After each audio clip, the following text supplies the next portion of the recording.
Bom, o futebol, com certeza, é uma das principais manifestações culturais que nós temos no Brasil na atualidade. E é um tema que até poucas décadas atrás era pouco trabalhado, mas que recentemente tem tido uma grande importância dentro das produções, seja de documentários ou mesmo de livros. E é um tema que está em ascensão e nós vamos tentar desenvolver um projeto resgatando um pouco a história das Copas do Mundo no Brasil, dando uma maior ênfase na Copa de 50, né, no Grande Maracanaço, e relacionar um pouco com a atual Copa do Mundo que vai ser realizada no Brasil agora, no ano de 2014. Mas antes de tudo é importante a gente saber como que o futebol chegou no nosso país, como que o futebol chegou no Brasil. Num primeiro momento, o futebol ele chega dentro dos colégios, principalmente dos colégios religiosos, onde havia uma necessidade muito grande, um discurso importante sobre a prática dos esportes físicos, né? A prática da educação física para a mocidade, para os jovens do nosso país. Então o futebol, num primeiro momento, ele se afirma dentro dos colégios, principalmente dos colégios de instituições religiosas, como os jesuítas e outros colégios. Mas o futebol ele só vem a se popularizar e se tornar, né, um desporto de grande importância no nosso país a partir do momento que ele sai dos colégios e entra para os clubes privados. Um dos principais nomes da popularização do futebol brasileiro dentro dos clubes privados é justamente Charles Miller, que foi um brasileiro que estudou um bom tempo na Inglaterra e na Inglaterra teve contato com o esporte e trouxe o esporte para o Brasil dentro do clube que ele frequentava, que era o São Paulo Athletic Clube. E através do seu clube, Charles Miller começa a difundir o futebol, que começa a ganhar espaço dentro de uns outros clubes também. E daí começa a se proliferar pelo Brasil a formação de diversas agremiações esportivas, como em São Paulo tivemos o São Paulo Athletic Clube, né, paulistano, que foi um clube importante. No Rio de Janeiro, o Fluminense, né, que foi o primeiro clube que surgiu no Rio de Janeiro. E em Minas Gerais tivemos no início do século XX, o surgimento do Atlético Mineiro, né? Posteriormente veio a surgir o América Mineiro, o Cruzeiro, mas é importante ressaltar que num primeiro momento o futebol ele surge dentro de clubes privados, onde apenas uma elite participava desses clubes e o futebol era visto como modernidade, né? Como refinamento social, restrito a apenas uma camada social, que era a camada mais elitista. E dessa forma, se expandindo dentro dos clubes, o jornalismo esportivo também acompanhando as partidas, as disputas, o futebol foi se popularizando cada vez mais e encontrando as camadas mais populares que também começaram a participar desse processo de popularização do futebol em todo o território brasileiro.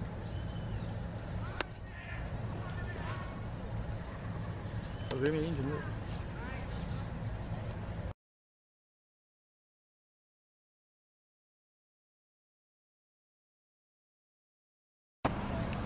Meu nome é Ricardo, sou historiador. Eu vou falar da primeira Copa do Mundo. A primeira Copa do Mundo foi realizada em 1930. Mas podemos falar umas datas retroativas. Como surgiu a Copa do Mundo? Vamos falar no final do século XIX. A Inglaterra e a Escócia faziam amistosos, um país contra o outro. E quem fazia parte era só a elite e alguns operários. Posteriormente, no início do século XX, 1904, fundaram a FIFA, Federação de Futebol Association. Atualmente, no começo, a FIFA tinha 7 membros, 7 associados. Hoje, a FIFA tem mais de 203 associados. Ela tem mais associados que a própria ONU. Mas vamos falar do que nos interessa. A primeira Copa do Mundo foi em 1930, no Uruguai. Mas, para falar dessa Copa do Mundo, por que houve o início do torneio do Campeonato Mundial? Foi baseado nos Jogos de Paris em 24 e nos Jogos de 28 em Amsterdã, vencido pela seleção uruguaia. A primeira Copa do Mundo, no qual eu já me refiro, os países foram convidados. Porque o mundo passou por uma grande recessão financeira, a depressão econômica de 29. Na primeira Copa vieram 13 países. E o interessante dessa primeira Copa foi no Uruguai. Esses 3 países disputaram e tiveram um grande interesse. E a seleção que saiu vencedora da primeira Copa no Uruguai foi a seleção uruguaia. Mas o Mundial foi escolhido para ser no Uruguai devido à comemoração do centenário da independência do Uruguai. O interessante é que o primeiro gol da Copa do Mundo do Uruguai foi marcado por um francês, Lucien. E o Brasil, o primeiro jogo dele no Mundial foi contra a seleção da Iugoslávia. O Brasil foi eliminado, perdendo por 2-1. E o gol foi marcado, o primeiro gol da seleção brasileira foi marcado pelo Preguinho. E teve algo interessante nessa derrota do Brasil. Nesse mesmo jogo, o goleiro da seleção brasileira defendeu o primeiro pênalti da seleção brasileira em Copas do Mundo. Após esse Mundial, o francês Jules Derrime, eles definiram que o Mundial seria feito a cada 4 anos. Em 1934, o Mundial foi feito na própria Itália. Quem venceu foi a seleção da Itália. Em 1938, a Copa do Mundo foi feita na França. E quem venceu foi a Itália. E neste período, houve uma interrupção. Por quê? Por causa da Segunda Guerra Mundial. Houve uma interrupção. Com o término fim da Segunda Guerra Mundial, eles tiveram a introdução e a ideia de ter uma nova Copa do Mundo. Foi em 1950. Essa Copa foi realizada no Brasil. E quando essa Copa foi realizada, algumas cidades brasileiras candidataram. Curitiba, Belo Horizonte, Rio de Janeiro, São Paulo e Recife. Essas foram as cidades brasileiras que interessaram em sediar os Jogos. Belo Horizonte construiu o Estádio da Independência. O interessante é que o Maracanã gastou 500 mil de sacos de cimento e 1.500 homens trabalhando em 2 anos consecutivos direto para construir o maior estádio do mundo. E a Copa de 50 começou no dia 24 de junho de 1950, o Brasil vencendo a seleção do México. Continuando essa mesma Copa, o Brasil foi vencendo seus demais adversários. Na semifinal, o Brasil teve um grande jogo com a seleção da Espanha, derrotando ela por 6-1 na semifinal. Aí teve uma coisa interessante nesse Mundial. No próprio estado de Minas Gerais, onde nós moramos, no estádio de Independência, houve um jogo que entrou para a história das Copas do Mundo. A seleção dos Estados Unidos venceu a grande seleção inglesa por 1-0, lá no próprio estádio de Independência, onde fica o bairro do Horto, em Belo Horizonte. Mas falando do Maracanã, havia uma grande expectativa do Brasil vencer aquela Copa. Os brasileiros estavam muito empolgados e a maneira de ouvir os jogos da seleção era pelo rádio. As pessoas que pensam que o uniforme da seleção brasileira era de cor tradicional amarelo e azul, não. O uniforme em 1950 era todo branco. Quando o Brasil entra em campo, em 1950, houve a maior festa naquele Maracanã. Todos esperavam o Brasil ser campeão. Tinha mais de 200 mil pessoas no estádio. E o regulamento, na época, devido à seleção brasileira ter tido a melhor campanha, poderia empatar. O empate dava o título ao Brasil. E começou o jogo. O primeiro tempo, o Brasil apertou o Uruguai, mas não saiu do 0-0. E os brasileiros tinham uma grande esperança que o Brasil, no ano anteriormente, havia vencido um torneio sul-americano em cima do Uruguai. Começando o segundo tempo do jogo, em 1950, no Maracanã, no dia 16 de julho, conhecido dia da derrota brasileira, aos 2 minutos do segundo tempo, o Brasil marca 1-0. Houve a maior festa no Maracanã. Aos 21 minutos do segundo tempo, o Uruguai empata.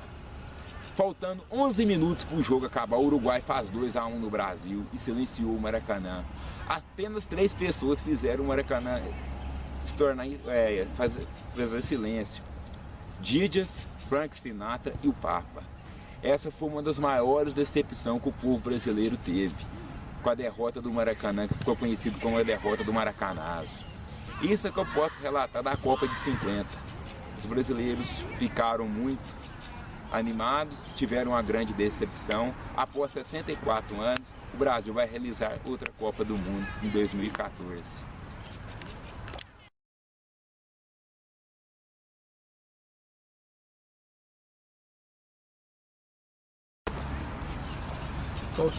Como já dito anteriormente, esse projeto fala a história das Copas do Mundo. Hoje, a Copa é disputada com 5 continentes, todos os países participantes, sempre com um país sede e os outros demais 31 convidados, né? São feitas eliminatórias em todos os continentes, sendo os melhores de cada um vindo a participar da Copa. E lá na Europa é o que tem maior número de participantes, geralmente são 5 ou 6, dependendo das eliminatórias. Esse ano temos o Brasil como país sede, convidado, então não disputou nenhuma das eliminatórias, mas porém vem fazendo vários clássicos, vários amistosos, com forças maiores, como Inglaterra, França, Alemanha, a própria Espanha, também não foi um resultado muito bom, a Alemanha recentemente, mas continua sendo aquela paixão nacional. Igual hoje também temos, além da Copa do Mundo no Brasil, o brasileiro, também é um dos campeonatos mais difíceis que se tem no mundo. Recentemente conhece amanhã. Então, vários tipos de coisas relacionadas ao mesmo futebol. E outra coisa interessante com o futebol, que ele possibilita o intercâmbio cultural entre os países. Igual a Copa do Mundo realizada no Brasil esse ano, temos 32 participantes, 31 além do Brasil. Sendo cada um desses países representantes, alguma comunidade tem no Brasil, como Portugal, Espanha, Japão. Por sinal, temos a maior colônia japonesa fora do Japão, mais de 100 mil japoneses. Então vai ser uma festa e tanto. Sul-coreanos, pessoas também de várias outras nações que aqui está, onde o Brasil se torna um só povo, uma só nação, vestido de verde e amarelo.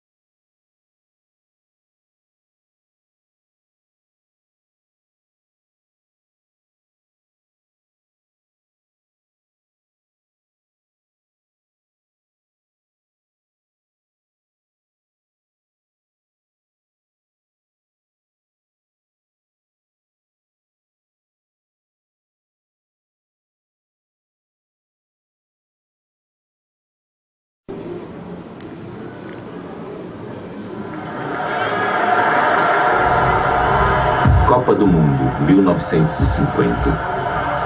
A taça era nossa. O maior estádio do mundo foi construído para essa vitória. Um empate era suficiente. A euforia tomava conta do país.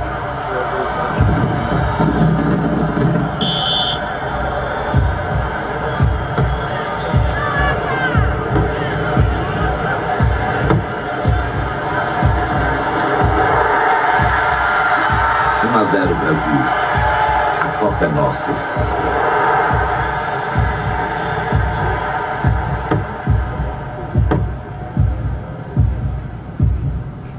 Um a um, a Copa ainda é nossa.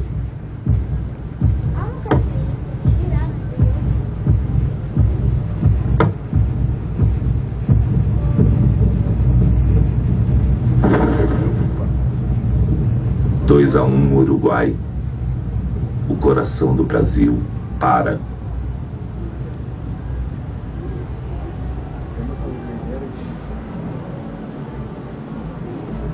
Só não pode acontecer isso em 2014.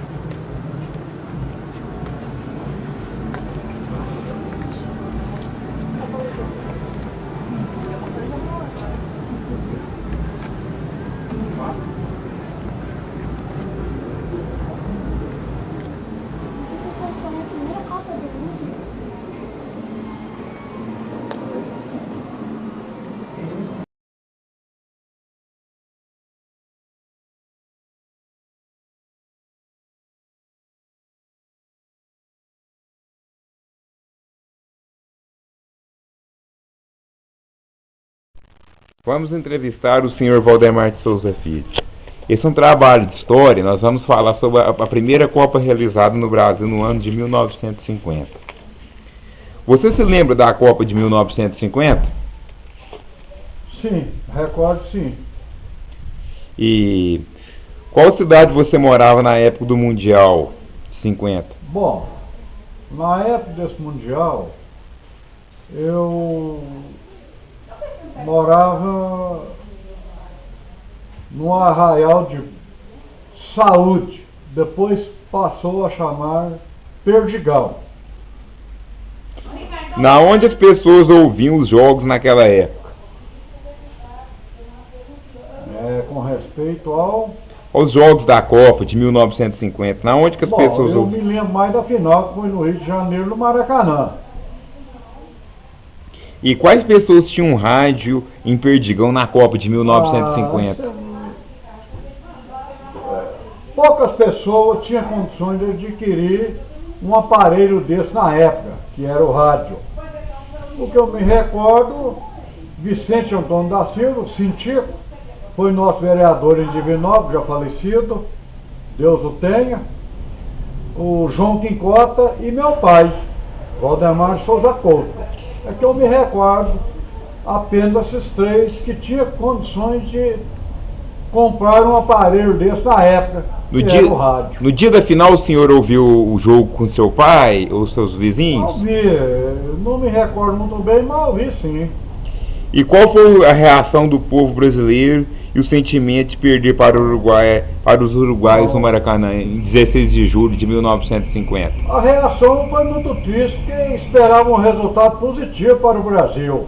E infelizmente o Brasil perdeu pelo placar de 2-1, que foi um placar decepcionante, que a torcida ficou decepcionada, não só todos os brasileiros, como a torcida também que estava presente assistindo o jogo ao vivo no Maracanã nesse dia.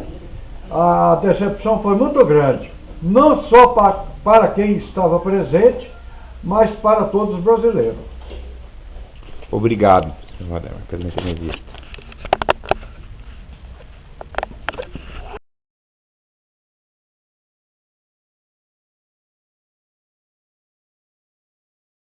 Pronto, senhor Bruno, começou. Nós vamos iniciar a entrevista de história sobre a Copa de 1950. Para o senhor Bruno Pozzolini. Senhor Bruno, o Mundial de 1950, o povo brasileiro gostava de futebol naquela época? Gostava um pouco menos do que hoje, né? Menos do amor do povo com futebol. E, senhor Bruno, qual que era a esperança que o povo brasileiro tinha do Brasil vencer a Copa de 1950? Bom, a esperança, o povo sempre alenta, né? A possibilidade de ser campeão. E, na época do Mundial de 1950, o senhor morava na onde? Em qual cidade? Eu sou natural de Belo Horizonte, mas na época eu estava interno no seminário de Caráter e tinha lá meus 13 anos, né? Então estava bem no início da juventude. E na época, quando o senhor estava no seminário, o senhor ouviu e os outros colegas seminaristas ouviram todos os jogos da seleção da Copa de 50? Todos não, só esse jogo final do Brasil e Uruguai. E qual foi a reação dos seminaristas após o Brasil perder a Copa de 1950? Os seminaristas não tinham assim, muito entusiasmo para o futebol, né? Mas, mesmo assim, a perca do título não deixou de causar uma certa tristeza também, porque foi um dia muito frio, que lá fazia frio demais, e a notícia caiu assim como uma bomba no entardecer. E o senhor lembra de como foi a reação das pessoas na rua após a derrota para o Uruguai? No outros dias, os jornais estampando a notícia nos jornais brasileiros, estrangeiros? Não, porque nós não tínhamos acesso a leituras de jornais e do rádio, né? Na época não havia televisão, mas anos após, 2, 3 anos, mais adiante, a gente passou também a sentir, né, a perda desse motivo. Já estava fora do seminário, com meus 17 anos, ele já dava para perceber nas Copas Futuras, como foi tão triste perder o título de 1950 no Brasil, jogando no Maracanã, estreando o Maracanã, o povo todo entusiasmado. O senhor considera que foi quando a seleção foi eliminada, perdeu o título de 50, foi uma das maiores decepções que o povo brasileiro sentiu? O povo estava muito confiante também na política, né? E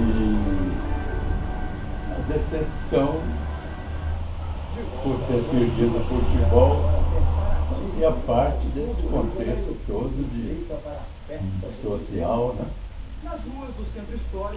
Obrigado, senhor. Nada, estamos próximos.